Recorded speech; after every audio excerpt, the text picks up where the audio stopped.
Halo para brodor-brodor dimanapun kalian berada, semoga kalian dalam keadaan sehat dan sejahtera.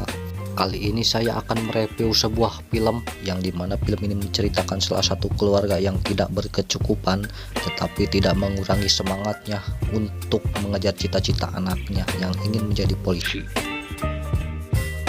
Oke, tanpa berlama-lama kita mulai saja alur ceritanya. Siapkan telinga kalian, tutup pintu rumah kalian. Kita buka saja passwordnya. Asli. Wah, asli. Di awal film kita diperlihatkan seorang wanita cantik yang sedang melamun. Kita panggil saja dia adalah Nauli. Yang dimana Nauli ini menyukai salah satu teman sekolahnya. Kita panggil saja dia adalah Horace. Ini rarainya, yang dimana Horace ini adalah pemeran utama dalam film ini. Dan salah satu teman dekatnya yang di belakang kita sebut saja namanya adalah Lambo.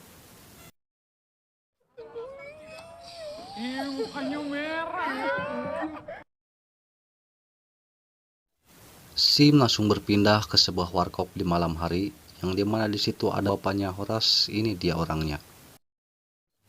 Yang dimana obrolan mereka yang harusnya menceritakan soal pekerjaan, namun di sini mereka menceritakan soal putranya masing-masing. Yang dimana obrolan itu harusnya saling menyemangati dalam mengurus sebuah keluarga, namun di situ semua mereka hanya bisa saling menghina. Ya, kedokteran lah. Apalagi kalau anakku tahun ini tamat di SMA. Rencanaku mau kuliah dia ku bikin di ITB. Biar jadi atlet yang hebat. Aku kalau anakku si Uco yang besar sudah di tentara dia. Kalau si Horas sama SMA tahun ini. Lebih baik kau carikan kerja saja anakmu temani Horas. Kurasa tak mampu kau membiayai kuliahnya. Betul itu amani Horas. Seperti yang kita lihat, ayahnya Horace habis dihina oleh teman-temannya dan direndahkan lantaran dia hanyalah seorang nelayan yang tentu pendapatannya tidak terlalu besar. Kalau kau amani Horas, apa yang bisa kau berikan sama anak-anak? Paling mewariskan pemalasnya itu. Singkat cerita, kita berpindah lagi ke sekolah dan diperlihatkan seorang laki-laki, kita sebut saja namanya adalah Gom-Gom, yang dimana dia sedang mencoba menulis dalam sebuah kertas untuk menembak Nauli. Namun di sini aksinya malah terpergok oleh guru. Lantas saja dia dipanggil ke depan untuk membacakan sebuah kertas yang ditulisnya itu. Apa kerja kau di situ, Gom? Ayo maju ke depan. Coba kau baca. Nauli, Yang keras. Nauli, aku cinta padamu.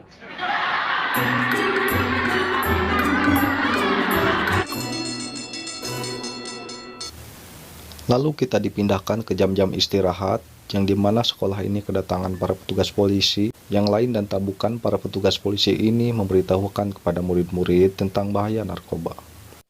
Selain itu, para polisi ini juga memberitahukan bahwa beberapa bulan lagi akan ada penerimaan anggota Polri, yang tentu saja di sini akan menjadi salah satu kesempatan yang sangat bagus bagi orang yang ingin menjadi polisi. Informasikan buat adik-adik semuanya, beberapa bulan lagi akan dibuka penerimaan anggota Polri. Bagi adik-adik yang berminat untuk menjadi anggota Polri, baik Tamtama, Bintara, ataupun akademik kepolisian. Jadi di akhir kata, untuk ayo perangi narkoba, seperti yang saya tulis ini. Dari sini kita kembali lagi kepada Horace, yang dimana di sini kita diperlihatkan Horace sedang berkumpul bersama ibu dan adiknya, dan dia pun bercerita kepada ibunya bahwa di sekolahnya akan ada perekrutan akademi kepolisian, dan tentu saja di sini ibunya mengizinkan Horace untuk mendaftar karena ini adalah kesempatannya sangat-sangat bagus untuk Horace dan mengejar cita-citanya. Baguslah itu, Amang. Melamarlah kau. Melamar. Emangnya Bang Horas mau kawin, Mak? Daftar kali, Mak. Apalah itu istilahnya, Mondang. Tetapi sayangnya di sini ayahnya Horace tidak mengizinkan karena ayahnya tersebut ingin Horace menjadi pengusaha atau menjadi TKI di luar negeri, karena menurutnya bekerja di luar negeri gajinya sangat besar. Siapa mau jadi polisi?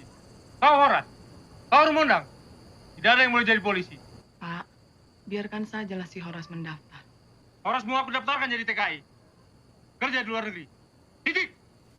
Tetapi ternyata obrolan itu masih berlanjut sampai keesokan harinya, dan ternyata tidak sengaja terdengar oleh Nauli yang hendak bertemu dengan Horace.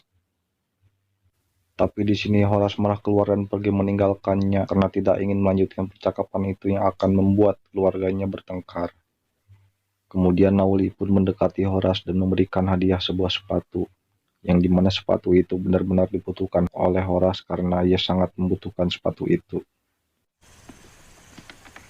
Sepatu buat kamu.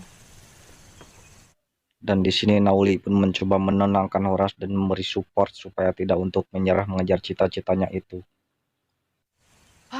Horas. Perempuan mana yang mau dinikahi sama laki-laki yang cengeng seperti kamu? Baru dilarang menjadi polisi aja, udah seperti dunia yang mau kiamat. Udah deh, mendingan kamu tiup seruling kamu sambil nangis. Cengeng. Di cerita lain kita beralih kepada Gom-Gom, yang dimana Gom-Gom mengajak teman-temannya untuk mengeroyok Horas. Lantaran karena dia cemburu karena Nauli yang dia sukai itu selalu mendekati Horas. Aku tidak suka si Horas itu mengganggu Nauli terus. Jadi gimana, Bang? Kita beri dia pelajaran. Oke, aku setuju. Besok kita ribak dia. Pada keesokan harinya pun Gom-Gom menunggu Horas dan ingin mengeroyok bersama teman-temannya. Sikat dia.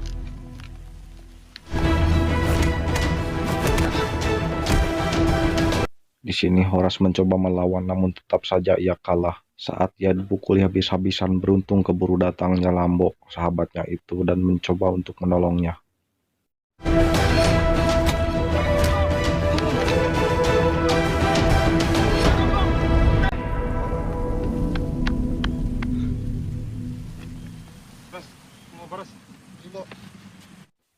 Lalu setelah kejadian itu Lambo pun langsung melaporkan kepada gurunya atas apa yang telah dilakukan oleh Gom-Gom kepada sahabatnya itu yang bernama Horas. Ayo Gom-Gom, minta maaf sama Horas. Maafin aku, Horas. Ya Gom, gak apa-apa. Singkat cerita kita berpindah kepada ibu dan adiknya Horas. Dan di situ datanglah Horas yang hendak dimarahi oleh sang mandor karena lantaran ia datang telat untuk bekerja. Yang dimana ia datang telat bekerja itu lantaran dia sekolah dulu sebelum bekerja. Kenapa kau sering terlambat? Maaf Pak, baik tugas dari sekolah. Aku tidak mau tahu alasanmu. Dasar kalian semua keluarga pemalas. Sudah, sana kerja kau. Sang ibu pun langsung terdiam dan bersedih saat melihat anaknya ditoyor oleh sang mandor. Setelah melihat ini, sang ibu pun semakin kuat tekadnya untuk mendorong anaknya masuk ke dalam akademi kepolisian, agar anaknya tidak lagi diremehkan oleh orang lain. Singkat cerita, ibu Horas pun langsung pergi ke tetangga untuk meminjam uang, yang dimana uang itu untuk modal Horas masuk ke akademi kepolisian. Seperti yang kita tahu bahwa di zaman sekarang itu meminjam uang ke tetangga saja pasti ada anaknya atau bunganya. Eda, bukan aku tak mau menolongmu. Tapi kalau meminjam sama aku harus ada agunannya. Di sini sang rentenir pun memberatkan ibunya Horas untuk meminjam uang. Namun untungnya di sini masih ada anaknya rentenir tersebut, kita sebut saja namanya Tiur, mencoba membujuk ibunya untuk memberikan uang kepada ibunya Horas. Apalagi kau Tiur? Kenapa harus pakai jaminan? Aku kenal sama Nantoang ini, Mak. Anaknya satu kelasku, Mak. Aku aja lah jadi jaminannya, Mak. Singkat cerita kita berpindah kepada Horas dan Nauli sedang berpacaran. Karena di sini adalah pertemuan terakhir mereka dikarenakan Horas mau berangkat masuk ke akademi kepolisian. Jangan lupain aku ya.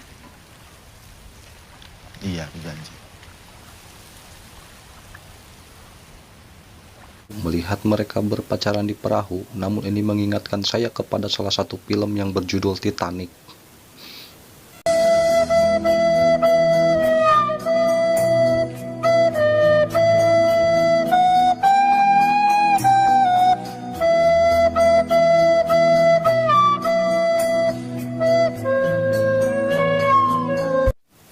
Setelah Horas balik bobogohan, sang ibu pun langsung memberikan uang yang hasil dipinjamnya itu kepada Horas untuk berjaga-jaga saat dia pergi nanti. Ini Amang, ambillah. Keren ya bro ya perjuangan seorang ibu. Lihatlah bela-belaan untuk anaknya. Sampai minjam, aduh mantap. Oke lanjut.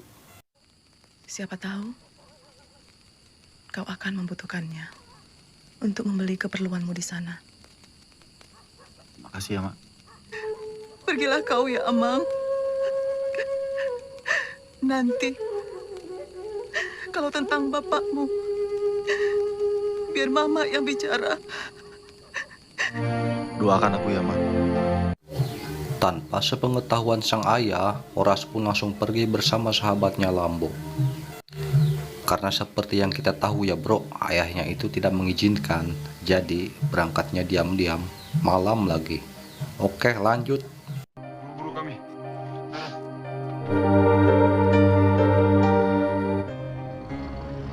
Sesampainya di sana, Horas dan Lambo langsung bertemu dengan pamannya Lambo. Dikarenakan paman Lambo ini sangat baik, dan paman Lambo pun memberikan izin tinggal di rumahnya untuk sementara. Lambo, apa kabar kamu? Baik, Bapak udah. Ini temanku. Oh ya, Mak, ini si Lambo. Sehat nak tuh? Ini temanku Horas. Kami berdua mau daftar taruna polisi. Jadi untuk sementara kami mau menginap dulu di rumah Bapak udah. Oh, boleh saja. Kapan pendaftarannya? Bulan depan Bapak udah. Aku nih ikut mendaftar lah, Pak. Kamu tak jelas kau. Katanya mau jadi pengusaha jeruk. Terserah kau lah. Yang penting itu kemauanmu. Asal bukan karena ikut-ikutan. Di sisi lain, ayahnya Horas pun marah kepada ibunya, yang dimana saat Horas pergi, ia tidak memberitahukan kepada bapaknya. Bahwasanya seperti yang kita tahu, bapaknya tidak mengizinkan Horas untuk masuk ke akademi kepolisian. Biarkanlah anak kita pergi mengejar cita-cita. Cita-cita kau jadi polisi? Sudah tidak normal lagi cara berpikir mulai Horas. Di saat ayahnya Horas entah pergi mau kemana, naas ia pun harus tertabrak oleh mobil, yang dimana efeknya itu sampai kepada Horas yang di saat ngeretan bawang.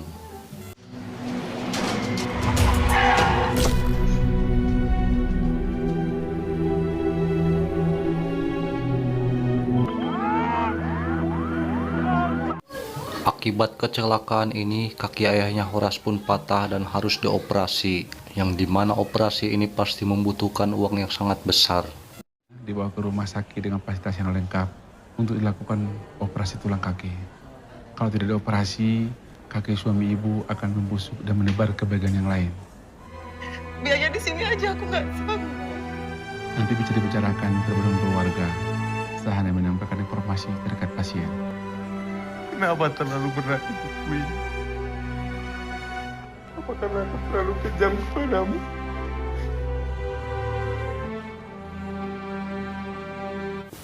Setelah kejadian ini, ayahnya Horas pun langsung sadar dan mau mendatangani surat persetujuan akademi kepolisian, yang dimana masuk ke akademi kepolisian tersebut harus ada persetujuan dari kedua orang tuanya itu.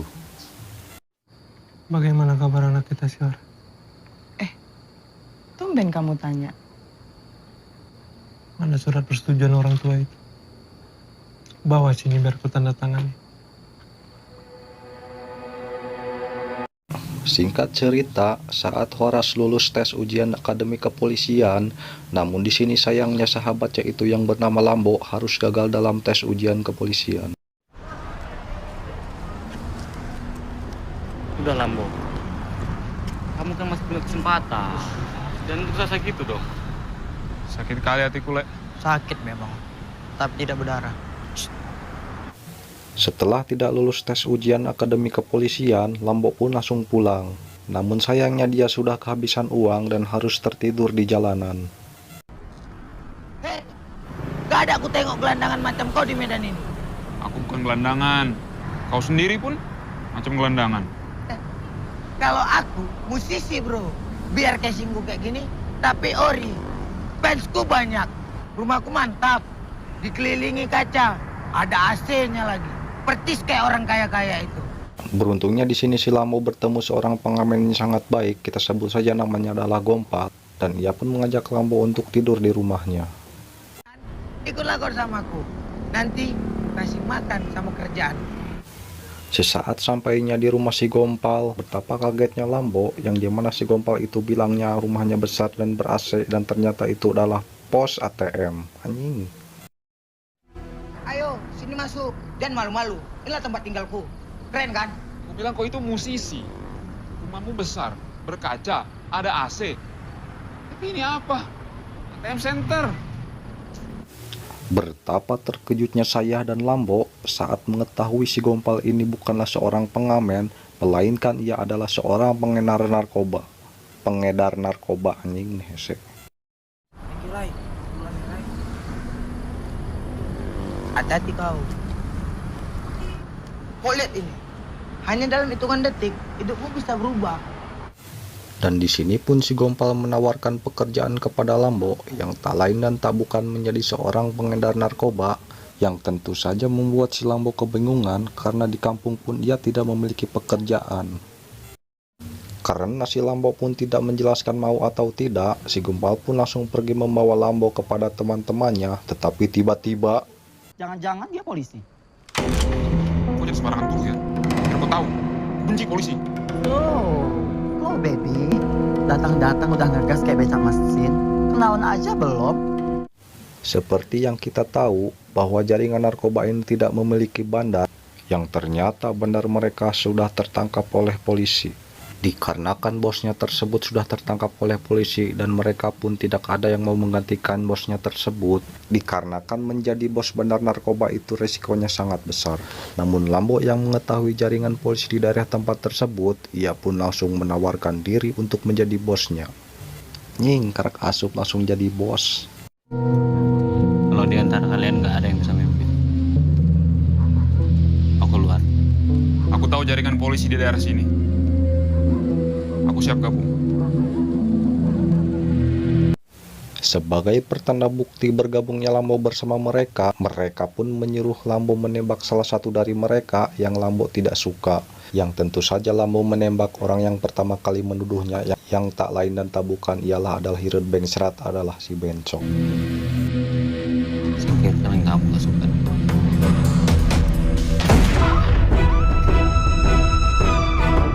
Singkat cerita kita berpindah kepada ibunya Horas yang habis sudah dimarahi oleh rentenir karena tak kunjung membayar hutangnya itu. Mana kau semua? Kenapa kau bilang? Singkat cerita kita berpindah ke dimana tempat Horas ujian kepolisian. Dan di situ kita diperkenalkan dengan Bribka yang saat itu sedang viral, kita sebut saja namanya Bribka Herman, yang terlihat konyol dan lucu. Adem dan AC. Baik, Om Taruna, selama 10 tahun saya berdinas, banyak sekali hal-hal yang saya jumpai dalam masyarakat. Dari mulai dikejar anjing, sampai dikejar janda, semua sudah saya lewati. Maka pesan saya kepada Om Taruna dan Tante Taruni, apabila nanti sudah berdinas di wilayah, pintar-pintarlah kalian membawa diri. Izin cukup, Komandan. Tepuk tangan buat babi kita.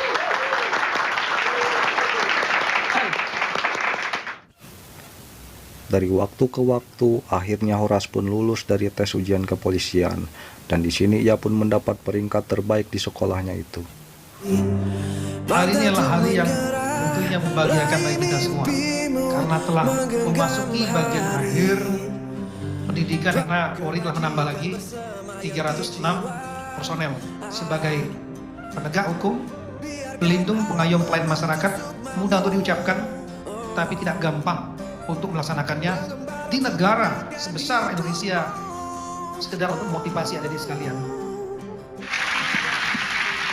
Singkat cerita kita berpindah kepada Gom-Gom yang hendak mendatangi rumah Nauli, yang tak lain dan tak bukan tujuannya itu untuk mengirim surat kepada Nauli, yang dimana isi surat itu pastinya adalah perasaan dirinya yang ditulis melalui kertas. Nanti aja kau baca. Aku balik dulu ya. Di sini Nauli pun masih nampak kebingungan, yang dimana ia pun masih menunggu kabar dari Horas yang 4 tahun tentu saja belum mengasih kabar. Anjing 4 tahun jangan kabar Singkat cerita kita berpindah lagi kepada Horas bersama sahabatnya, kita sebut saja namanya adalah Yohanes, yang saat itu sedang mendatangi Bapak Jenderal, kita sebut saja Bapak Tito Karnavian. Karena yang tak lain dan tak bukan Bapak Tito tersebut memberi masukan kepada Horas dan Yohanes tentang tugas-tugas polisi di tempat tersebut. Adik Yohanes, Ibda Yohanes sama Horas ya. Horas dari mana? Siap, Danau Toba Jenderal. Yohanes? Siap, Papua Jenderal. Indonesia, Polisian Nasional. yang luas wilayahnya dari Sabang sampai Merauke. Meliputi 34 wilayah, melayani 260 juta penduduk, 17.000 pulau. Horas, Anda adalah polisi Indonesia, Sabang sampai Merauke. Yohanes, tidak perlu dinas di Papua saja. Semua punya hak yang sama. Tanpa membedakan suku, agama, dan ras. Di polisi sangat egaliter. Artinya semua orang memiliki kesempatan yang sama. Singkat cerita, Horas dan Yohanes pun pergi ke toko sepeda, yang dimana sepeda itu akan ia hadiahkan untuk adiknya di kampung. Kami mau beli sepeda buat adik saya. Adiknya perempuan atau laki-laki? Perempuan, Umurnya berapa? jalan 17. Oh, mari saya perkenalkan beberapa tipe yang mungkin cocok.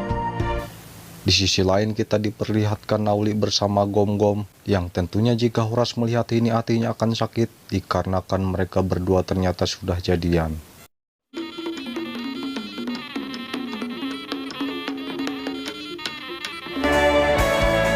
Horas yang selama ini merantau selama 4 tahun dan akhirnya akan pulang juga. Namun di sini kita diperlihatkan sosok ibu Horas yang sudah mulai sakit-sakitan, yang tentunya Horas juga tidak mengetahui hal ini. Ibunya yang harusnya di sini segera mendapatkan perawatan dari dokter pun, namun mereka semua hanya membiarkannya dikarenakan sudah tidak memiliki biaya lagi untuk berobat. Namun di sini kita diperlihatkan lagi kepada ibu-ibu rentenir yang betapa jahatnya ia akan menagih hutang di saat-saat seperti ini. Yang pura-pura sakitnya kau ini. Jangan kau pikir karena kau sakit nggak kutagih hutangmu. Kalaupun mau mati kau bayar dulu hutangmu. Sungguh kejamnya si ibu rentenir ini saat menagih hutang, yang pastinya akan membuat hati kalian dan hati saya sangat kegeremet. Namun di sini untungnya ada anak yang kita sebut saja namanya Tiur, menenangkan ibunya dan menyuruh pulang. Kenapa lagi tuh dari orang? Yang ini bersih entah ini. Memang dasar dari batu hatinya. Urusanmu itu. Namun Tuhan pun sudah berkehendak lain dan ibunya pun harus meninggal.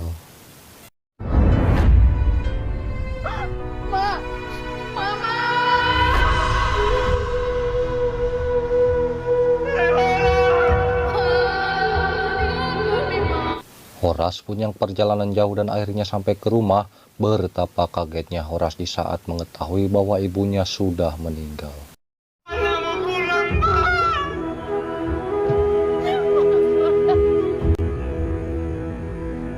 Horas yang masih tidak menerima kepergian ibunya, ia pun melamun dan terbayang-bayang sosok ibunya yang padahal itu adalah adiknya.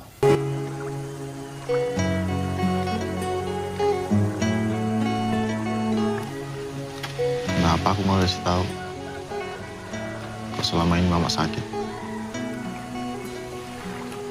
Mama bilang gak usah.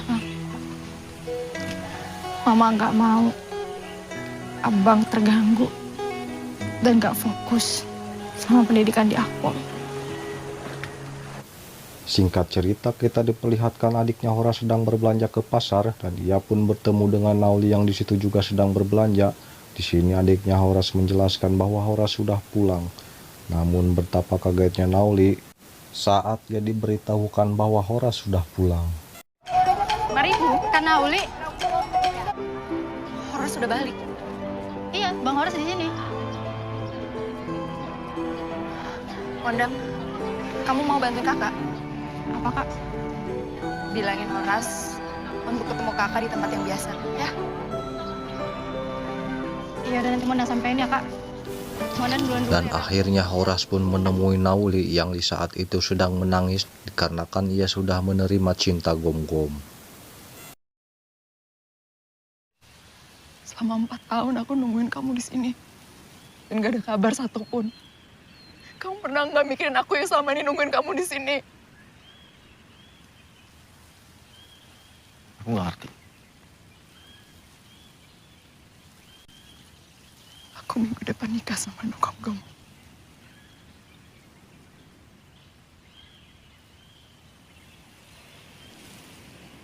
Ya, semoga kamu bahagia.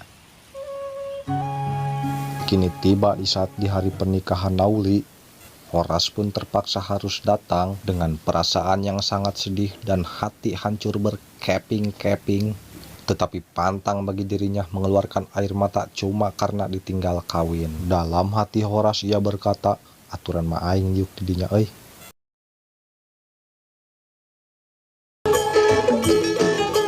Namun di sini Horas pun sudah mengikhlaskan Nauli, namun ternyata Nauli yang masih mencintainya hendak tidak ingin melepaskan tangan Horas yang saat itu akan pergi.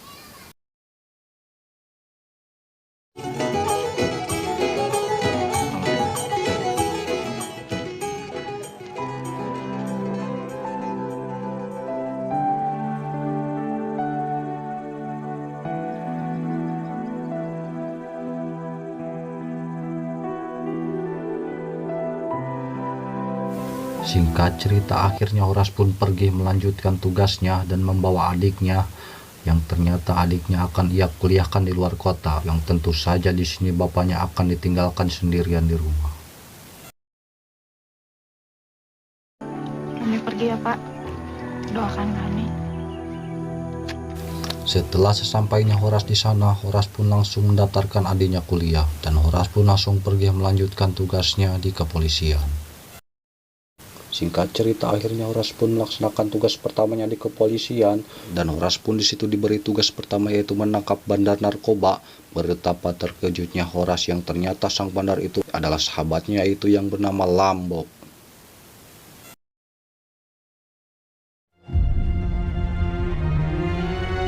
Singkat cerita, Horas pun langsung memerintahkan bawahannya untuk menjebak mereka, yang dimana bawahannya itu disuruh menjadi pembeli narkoba. Di saat strategi jebakan Horas hampir berhasil, namun di situ salah satu bawahan Horas yang terlalu bernafsu, dan akhirnya jebakan itu harus gagal dan mereka pun harus berperang.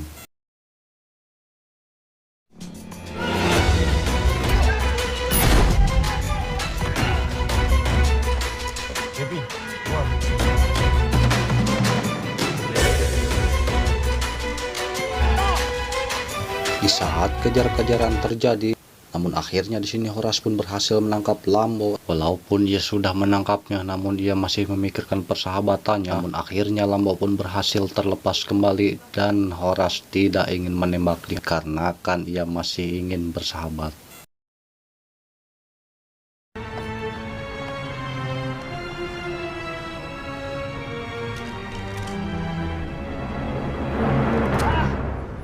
Di saat Horas yang sengaja melepaskan Lambo, yang di saat itu ia menembak namun tidak jadi, dan ternyata di situ ada bawahannya yang melihat dan melaporkannya kepada atasannya, yang tentu saja Horas akan ditegur.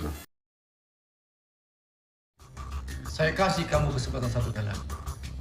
Info A1, tersangka mengarah ke Tapanuli Tengah. Kau bawa timmu, saya tidak mau dengar kalian gagal. Siap, Nan. Dan akhirnya Horas pun diberi tugas kedua yang tentunya itu tidak boleh gagal, yang ternyata setelah dilacak, ternyata bandar sudah berada di salah satu pulau yaitu Pulau Musala Island. Setelah dicari dan akhirnya mereka pun kapanggih.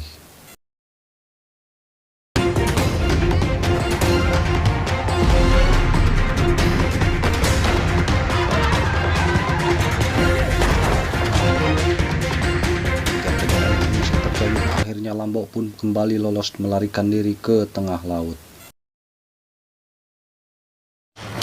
Namun sayangnya di saat pengejaran kapal mereka pun harus mogok di tengah laut dan kembali kehilangan jejak.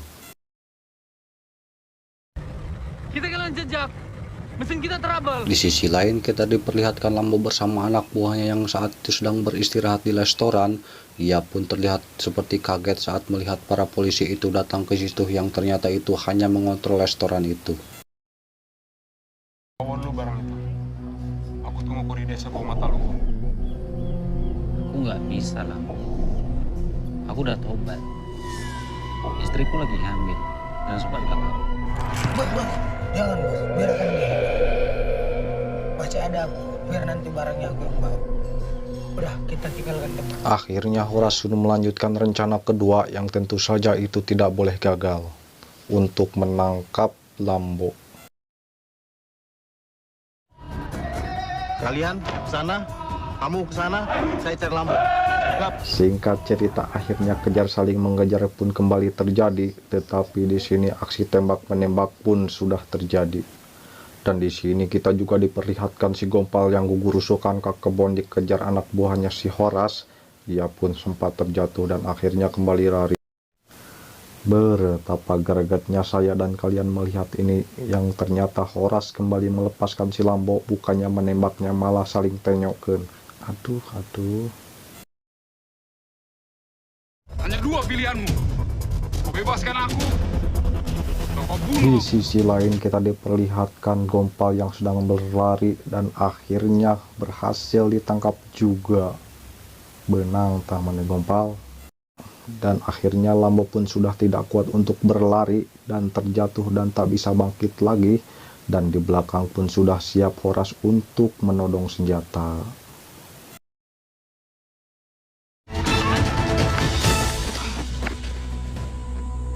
Lambo, nyerahlah!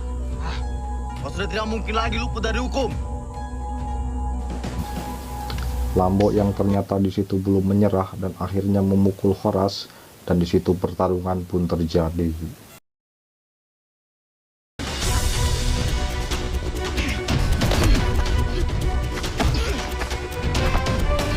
Dan akhirnya Lambo pun berhasil dikalahkan oleh Horas.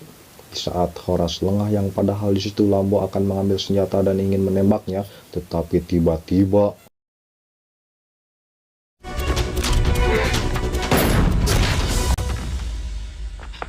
akhirnya Lambo yang giras pun berhasil ditumbangkan. Tamat. Ending yang cukup menghoraskan.